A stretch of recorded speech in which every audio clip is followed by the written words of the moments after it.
और आइए बुलेटिन की शुरुआत में सबसे पहले आपको दिखाते हैं पीएम नरेंद्र मोदी की सबसे मनमोहक तस्वीर। पीएम मोदी ने आज अपने इंस्टाग्राम अकाउंट पर एक बहुत शानदार वीडियो शेयर किया है। इसके साथ उन्होंने एक कविता भी लिखी है।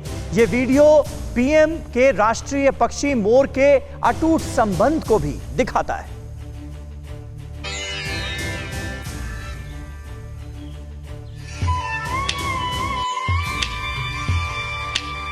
भोर भयो बिन शोर मन मोर भयो विभोर, रग रग है रंगा नीला भूरा श्याम सुहाना, मनमोहक मोर निराला। रंग है पर राग नहीं विराग का विश्वास यही, ना चाह ना वाह ना आह, गूंजे घर घर आज भी गान, जियो तो मुरली के साथ जाएं तो मुरलीधर के ताज। जीवात्मा ही शिवात्मा अंतर मन की अनंत धारा, मन मंदिर में उजियारा सारा, बिन वाद विवाद संवाद बिन सुर स्वर संदेश, मोर चहकता मौन महकता। इस खूबसूरत वीडियो के साथ यही वो खूबसूरत कविता है जिसकी पंक्तियां आज प्रधानमंत्री नरेंद्र मोदी ने शेयर की है। और इस वीडियो में आप जरा देखिए प्रधानमंत्री निवास का ये जो मोर है, इसका लगाव प्रधानमंत्री नरेंद्र मोदी के लिए, किस तरह से वो मोर को दाना खिलाते हैं, उसके साथ टहलते हुए नजर आते हैं। तो प्रधानमंत्री नरेंद्र मोदी की ये मनमोहक तस्वीर, मोर के साथ उनकी ये मन की बात, अपने आप में बहुत ही लुभावना वीडियो है जिसे आज खुद प्रधानमंत्री नरेंद्र मोदी ने अपने इंस्टाग्राम अकाउंट पर एक कविता के साथ शेयर किया है।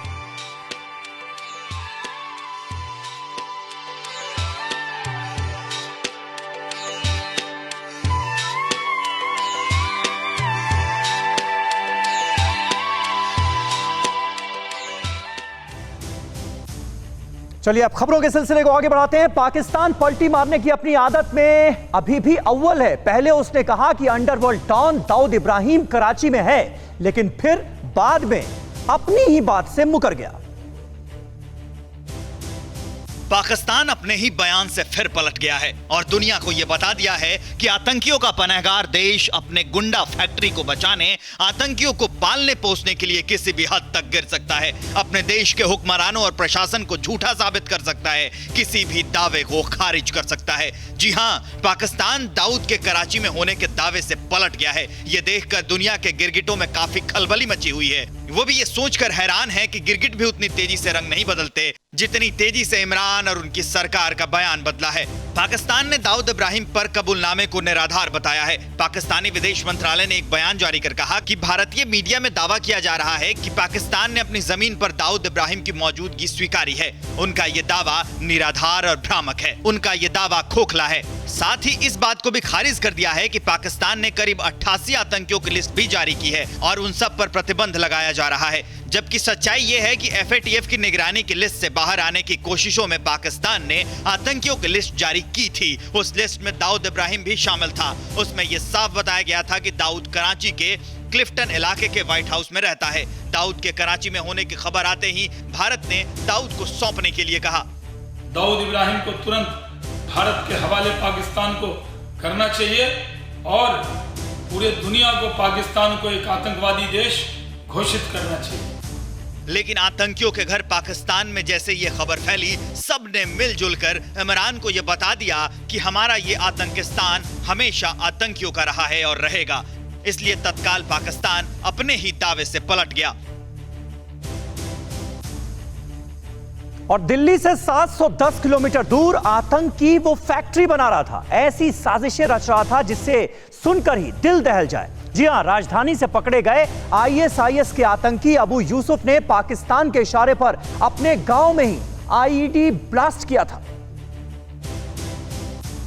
दिल्ली में पकड़ा गया ISIS का गुर्गा अबू यूसुफ बड़े आतंकी हमले को अंजाम देने वाला था। उसने पहले से सारे घातक प्लान तैयार कर लिए थे, यहां तक कि IED का टेस्ट भी कर लिया था। चौंकाने वाली बात यह है कि उसने इस ब्लास्ट के लिए सबसे सुरक्षित जगह चुनी थी ताकि किसी को कोई शक न हो। यूसुफ ने अपने ही गांव उत्तर प्रदेश के बलरामपुर में IED का टेस्ट किया था। TV9 भारतवर्ष आतंकी के गांव तक पहुंचा जहां से ये राक्षस अपने आका पाकिस्तान के इशारे पर भारत को दहलाने का प्लान बना रहा था। फिदायीन हमले की प्लानिंग भी थी, जो दिल्ली में बड़ी वारदात को अंजाम देने के बाद जिसका खुलासा हुआ है, उसके बाद वो फिदायीन हमला करने वाला था। और इसका आईईडी टेस्ट भी उसने इसी गांव में किया था, बलरामपुर में रहकर किया था। इतना ही नहीं, अब यूसुफ ने एक सुसाइड बेल्ट भी तैयार किया था और बहुत बड़े हमले की प्लानिंग कर रहा था। ये खुद सुरक्षा बलों और जांच एजेंसियों की निगरानी से बचने के लिए भैसाही गांव में कॉस्मेटिक की दुकान चलाता था। लेकिन ये आतंकी सुरक्षा एजेंसियों का सबसे बड़ा कैच था और एजेंसियां इसे खोज रही थी। दिल्ली और यूपी में लोन वुल्फ अटैक और फिदायीन हमले की योजना बना रहा था। ये बात भी सामने आई है कि यूसुफ अयोध्या में राम मंदिर पर भी हमले का प्लान तैयार कर रहा था।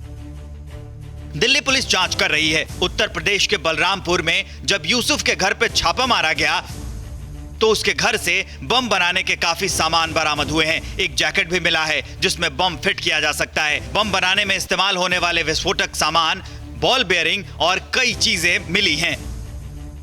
अब यूसुफ के छोटे भाई आकिब खान ने खुलासा किया है कि उसके घर पर आईएसआईएस का झंडा भी मिला है। और यूपी के बलरामपुर में आईएसआईएस के आतंकी अबू यूसुफ के अड्डे पर पुलिस ने बक्सा खोला तो जैसे आतंक का जिन निकल आया। अबू का वो घर नहीं बल्कि पूरा का पूरा आतंक का अड्डा था।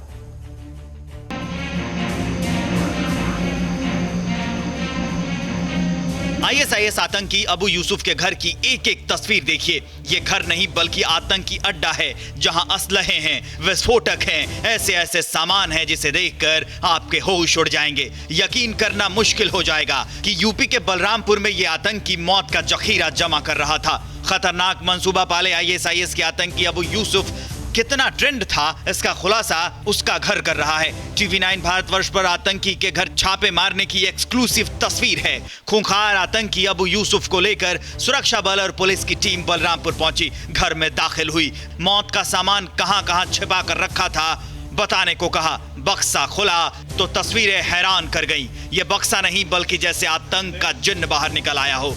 बम और बारूद से बक्सा भरा था, पूरा का पूरा जखीरा था। टीवी पर देखिए आतंकी यूसुफ की सुसाइड जैकेट, खिलौने वाले बम जिसे दिल्ली पुलिस ने बरामद किया, जो चलती फिरती मौत थी। हैरान करने वाली बात है कि गांव में मौत का सामान ये जमा करता रहा, लेकिन किसी को भी उसका आतंकी चेहरा नहीं दिखा। परिवार के लोग भी थे, लेकिन क्या उन्होंने अपनी आंखें मूंदे रखी थी? आतंकी की पत्नी के मुताबिक वो 2 साल से सामान लाता था। इस ठंड में मुझे पता चला बारूद लाता था। हमने पूछा क्यों इकट्ठा कर रहे हो तो कहता था सामान बनाना है। कहता था मुझे जो करना है करने दो, तुम्हें जो करना है बच्चों के साथ तुम करना। यूसुफ टेलीग्राम और वीचैट पर कुछ ग्रुप से जुड़ा था जिसमें वीडियोस आते थे। ये वीडियो मुसलमानों पर अत्याचार की बात कहकर भड़काने वाले होते थे। सूत्रों के मुताबिक 20 से 25 लोगों की पहचान हुई है। सबके ठिकानों पर रेड हो रही है।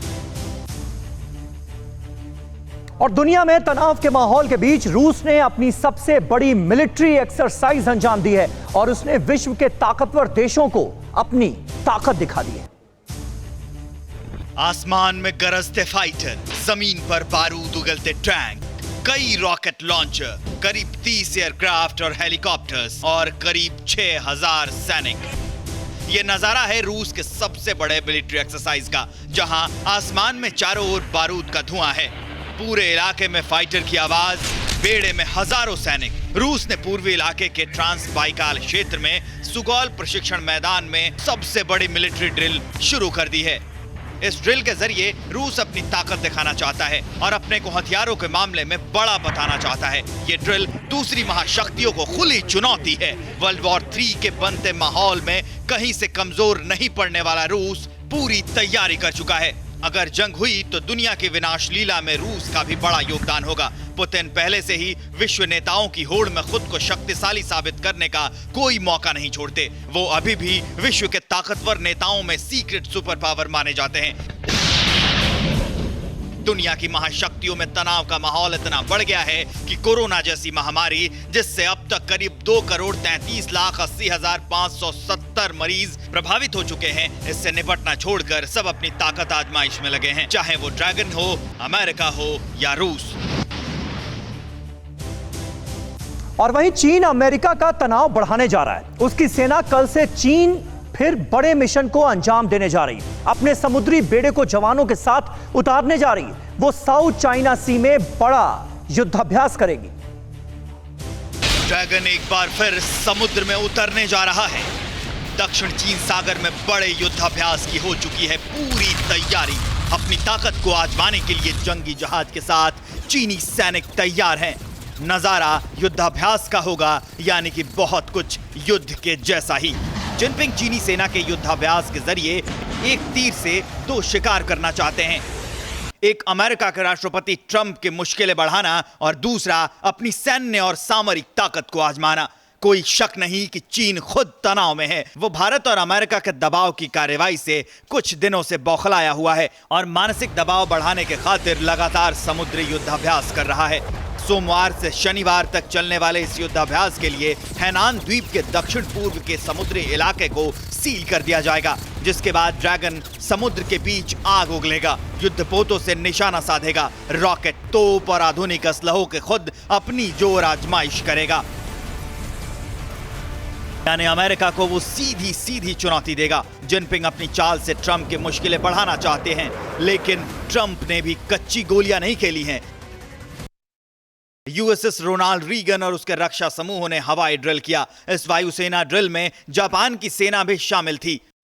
गौर करने वाली बात यह है कि चीन का यह नौसैनिक अभ्यास अमेरिका जापान के संयुक्त वायुसैनिक ड्रिल के खत्म होने के तुरंत बाद किया जा रहा है। यानी चीन वार पलटवार पर उतर आया है। घातक हथियारों की होड़ और हम किसी से कम नहीं की नीति पर चल रहा है ड्रैगन, जो अघोषित वर्ल्ड वॉर की तरफ इशारा कर रहा है। और कैलाश पर्वत पर चीन की हिमाकत से हिंदुस्तान का सब्र अब टूट रहा है। ऐसे में हिंदुस्तान का हर फौजी अब हर हर महादेव बोलेगा, जिससे बीजिंग में बैठे लाल सुल्तान का सिंहासन डोलेगा। ड्रैगन की हिमाकतों ने अब लक्ष्मण रेखा को लांघ दिया है। चीन अब हिंदुस्तान की आस्था पर चोट कर रहा है।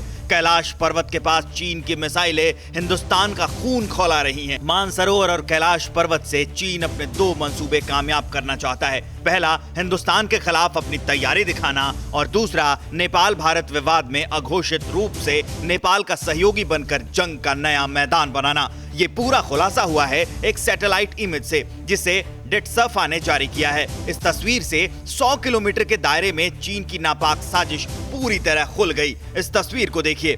तस्वीर में जो 2 पॉइंट्स जूम करके दिखाए गए हैं, इसमें एक मानसरोवर झील के बिल्कुल पास है, और खुलासा यह है कि यहीं पर चीन के सरफेस टू एयर मिसाइल यानी सतह से हवा में मार करने वाली मिसाइलों को तैनात किया गया है। इसी इलाके के ठीक 30 किलोमीटर दूरी पर महादेव का घर कैलाश पर्वत है। भोले के भक्त इसी झील में डुबकी लगाने के बाद महादेव की पूजा के लिए कैलाश पर्वत जाते हैं, और इसी कैलाश पर्वत पर चीन ने एटम बम का अड्डा बना लिया है। क्या है चीन की साजिश, ये जरा समझिए। चीन ने मानसरोवर के पास मजबूत सैन्य इंफ्रास्ट्रक्चर बनाया है। पीएलए ने मानसरोवर झील के पास 3 बटालियन तैनात की है। झील के पास मिसाइल स्टेशन पर ड्रैगन की चौकसी है। कैलाश पर्वत के पास एटमी अड्डे पर सीक्रेट फोर्स भी तैनात किए गए हैं। कैलाश पर्वत के पास रखे गए एटम बम अभी भी अंडरग्राउंड है। लाल सुल्तान की साजिश के पक्के सबूत सैटेलाइट की ये तस्वीरें हैं। चीनी सैनिकों के टेंट मानसरोवर झील के पास देखे गए हैं। सैटेलाइट की तस्वीरों में चीनी सैनिकों की हरकत और हिमाकत कैप्चर हुई है।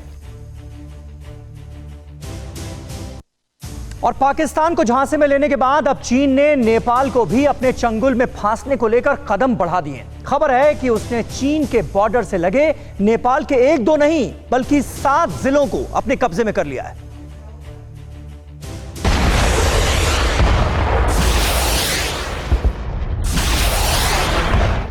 जमीन की खातिर जान की परवाह नहीं करने वाला चीन अपने खतरनाक मंसूबे के साथ नेपाल पर गिद्ध नजर गड़ाए है।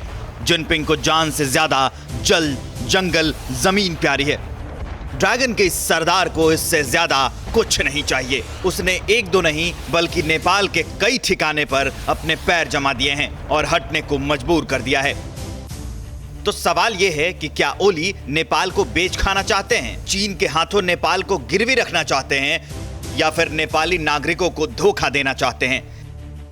चीन 7 ठिकाने पर कब्जे के बाद वो नेपाल की सत्ता पर भी कब्जा कर ले तो कोई शक नहीं, क्योंकि ड्रैगन के विस्तारवाद की भूख कभी शांत नहीं होती। कोई शक नहीं कि चीन नेपाल को अपना गुलाम बनाने की दिशा में कदम आगे बढ़ा चुका है। जिनपिंग की चाल में आहिस्ता आहिस्ता नेपाल फंस गया है। नेपाल के सर्वे डिपार्टमेंट ऑफ एग्रीकल्चर मिनिस्ट्री की रिपोर्ट के मुताबिक चीन के 7 सीमावर्ती जिलों में कई जगहों पर नेपाल की जमीन पर अवैध कब्जा कर लिया गया है। वो हैं दोनाखा, गोरखा, दारचुला, हुमला, सिंधुपाल चौक, संखुआ सभा और रसुआ। चीन अपनी विस्तारवाद नीतियों के तहत नेपाल की जमीन पर कब्जा करने में जुटा है। वहीं प्रधानमंत्री केपी शर्मा ओली चीन के डर के मारे इससे अनजान बने हुए हैं। जिस तरह से चीन नेपाल को पीछे धकेल रहा है, उसकी जमीन से बेदखल कर रहा है, ये आने वाले दिनों में और खतरनाक हो सकता है। पीठ पीछे वार करने वाले नेपाल की ओली सरकार का चीन पर भरोसा बेहद खतरनाक है। लेकिन ओली सरकार कान में तेल डालकर सो रही है और ड्रैगन फफकार रहा है। न्यूज़ टॉप 9 रोज सुबह 7 बजे और शाम 7 बजे सिर्फ TV9 भारतवर्ष पर।